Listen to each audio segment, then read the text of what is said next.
So we all know, all of us here, hopefully know, that the main heat-producing components of a PC, the CPU and the GPU, have some slight differences between their mobile and desktop variations. You might buy a gaming notebook with an Intel Core i7-7700 and a GeForce GTX 1070, like the MSI GT73 here, but find that its performance doesn't quite match up to your desktop PC that's supposed to have the same components. While your friends will find that you're a lucky son of a gun to have a desktop and a gaming laptop with specs that good.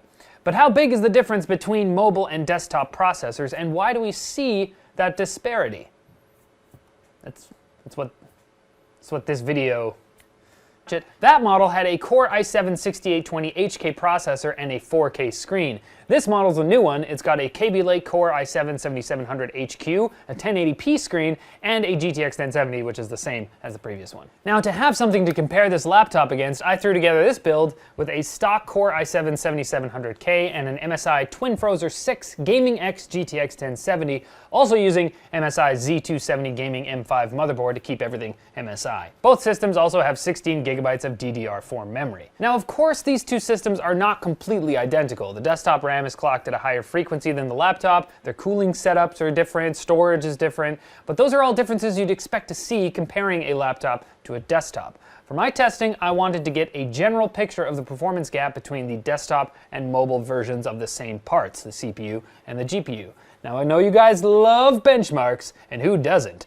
But before we get to those, I need to prime your brains to understand why we're going to see a difference in performance. Now, the main things distinguishing laptop processors from desktop processors are power draw and performance. This is because a notebook has to take all the parts that make up a computer and shrink them down into a confined space where heat can build up quickly. But in a desktop tower, you've got plenty of space for good airflow to moderate temperature, and you've got room for a big old internal power supply so you can get enough juice to pump it up.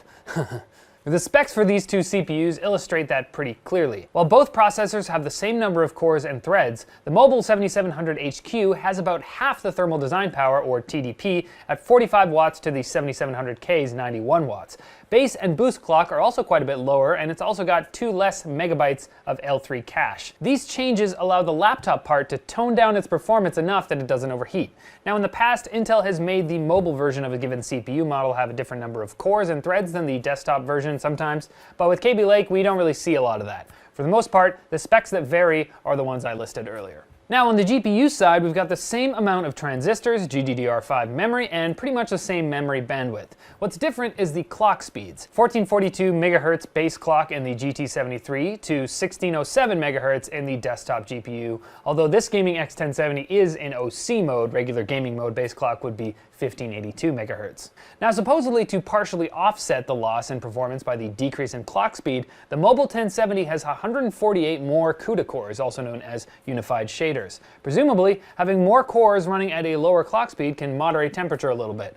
We also see 8 more TMUs, or texture mapping units. So now we know what we're working with. Let's look at some benchmarks. Let's start with the classic, Cinebench R15. We see a 26% increase from the 7700HQ to the 7700K for the multi-core test, and a 43% increase for the single-core test. So while the laptop is a bit behind the desktop, it actually has slightly better hyper-threading performance comparatively, as we can see by the higher value of the MP ratio. Now, for our second CPU test, I ran more of a real-world benchmark that utilizes multiple threads, transcoding a 2.5 gigabyte 4K video MP4 file using Handbrake, a popular open source encoding app.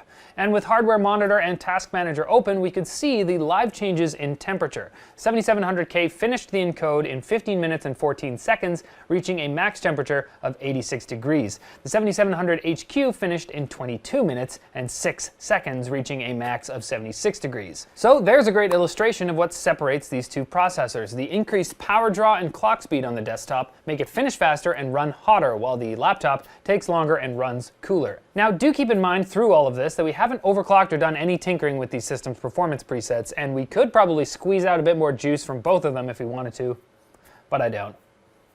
So, On to the GPU tests. I ran TimeSpy and Firestrike Ultra in 3D Mark, the built-in benchmarks from Ashes of the Singularity and GTA 5, and got some actual gameplay benchmarks in Overwatch and The Witcher 3. In Ashes, GTA 5, and The Witcher 3, we saw around a 10 FPS boost on the desktop GTX 1070. Overwatch got an over 25 FPS boost on desktop running at ultra settings. The rest of the benchmarks were on high settings with VSync off. And in the 3D Mark tests, we got around a 600-point boost in score. There's not much to say about these, except it is interesting to see the real-world performance difference resulting from the slightly toned-down specs. All told, it's a decent but not a ridiculously large difference, and that's because of a number of factors. First, the GT73 has excellent cooling for a laptop. There's a reason it's called the Titan.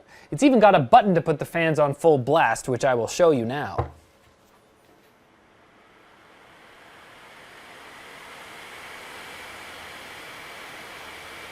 Woo! Although I did not use that button during the testing. Second, some of the biggest advances in processor technology in the past few years have been in power efficiency rather than pure performance. With those advances, gaming notebooks have been able to creep up to desktop level capability, shortening the gap between desktop and mobile processing power. Well, I think it's about time to wrap it up, so what's the takeaway from this video? Well, it's a similar conclusion to Jack's when he reviewed the older GT73. Gaming laptops can pretty much serve as desktop replacements nowadays, provided you're willing to shell out some extra cash for the portability factor. It used to be that even some of the mid to lower end desktop parts could outpace some high-end laptops, but mobile technology has come a long way due to advances in power efficiency. So you can feel good buying a laptop as your main PC, but it's also good to know just what the difference is. I should mention as well that on Jack's video, people were commenting about how it's really expensive. It was like $4,600. That was like the top end laptop. This one is $2,600, I believe, Canadian, which still expensive, but again, you're paying for the portability factor.